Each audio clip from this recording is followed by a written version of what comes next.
dahil nagkaroon nga po ng tensyon doon po sa labas ng venue sa dapat daw ay gagawing hearing ng Cayetano Block po yan kanina. Pero ang ending po niyan, mga kapatid, ay wala naman pong dumalong senador. Kaya tila naging press conference na lamang po ito na pinangunahan nila dating Congressman Mike Defensor at Attorney Levy Baligod.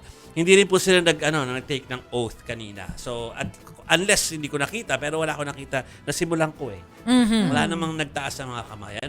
Idinawit ng ilang bagong nagpakilalang bagman daw ni dating Congressman Zaldico, si Senator Cheese Escudero. Yan yung sinasabi ng netizen na dati wala sa listahan, na lagay ulit sa listahan. Nilagay na naman ngayon sa listahan si Senator Cheese Escudero. Nakalilipat lang sa kabilang paksyon. Sa mayorya ngayon, sa Senado. Ang kailang detalye dyan, nagatid daw sila ng 4 na maletang pera sa bahay ni Escudero sa New Manila. May sabihin ako sa inyo. Matagal lang din nakatira si Cheese doon eh. We all know kung saan nakatira kasi dati doon sa nagpapa-ambush interview sa mga taga-media ng Senate or ng HOR. Alam may namin kung coffee saan shop. yun. Malapit doon. Hindi na, matagal na siyang hindi doon nakatira. Hindi na siya doon. As in, gaano katagal? Estimate lang. Even basta heart days. Heart days? Matagal na. Na. Parang first wife pa. Oo, kung matagal tutuusin, na, matagal na. So, matandaan po natin mga kapatid. Yung sinasabi namin dahil kinakampihan namin siya ha. Sinasabi namin yun kasi alam namin for a fact na hindi na siya doon nakatira. Alam ni Kapatid. Joby yan. Okay. Text Matandaan nga eh. pong itinanggi ng senador na merong kinalaman siya sa kickback ng flood control scandal. Pati po si MMDA General Manager Nicolas Torre III ay nag-alok daw dito sa mga bagman ng cellphone at 50,000 pesos. Ano kaya modelo ng Ng phone. cellphone?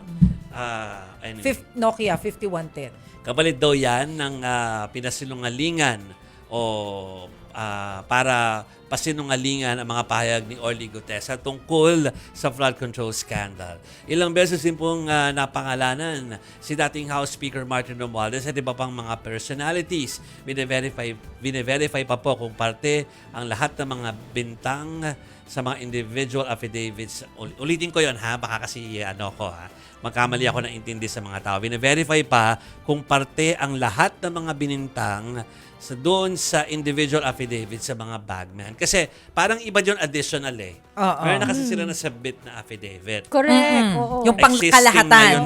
Existing na talaga yun. So parang merong mga pagbabago po. Aside from yung mga nadagdag na pangalan, kasi pati yung merong isang Villar na nasama na, di ba? Tapos may mga media men na isinali. Tapos, ito yung pinapakita ko sa inyo, pati daw yan ay meron talagang bigayan doon regarding Senator Kiko Pangilinan. Parang nagkaroon na ng mga iba't iba na mga additional data or information na nilagay na wala doon sa unang alam natin na ibinigay sa ating kopya. Oo. So yung sinasabi mong unang affidavit, yun yung affidavit na, isang affidavit para sa lahat ng mga bagmen. Tapos yung ngayon, yung individual na talaga sila. May mga nawala doon sa kanilang pinagbibintangan. Nung nag-individual affidavit na, no? Pero parang kahit din doon sa unang Blue Ribbon, after na magkaroon ng tug of war, may nawala rin Meron naman din di ba? May nakalimutan. Pati sa affidavit, may dagdag bawas pala. O nakalimutan. Baka naman nakalimutan, di natin alam. Uy, pero bawal makalimot kapag ganito ang usapan, Pati yung- ha? Affidavit yun, Pati you yung swear ating by it. suki na guest dito na mahilig ngayon magtatakbo at mag-fun run, nasama tuloy dyan. Oo nga. Ano daw, nagbigay daw ng Oo, cellphone? Correct. Ano kaya, dapat alamin kung saan. Ay, kung anong model. Kasi baka hindi pa existing. Oo, parang dati, no? Sa statement nila, hindi pa pala existing yung model na sinasabi.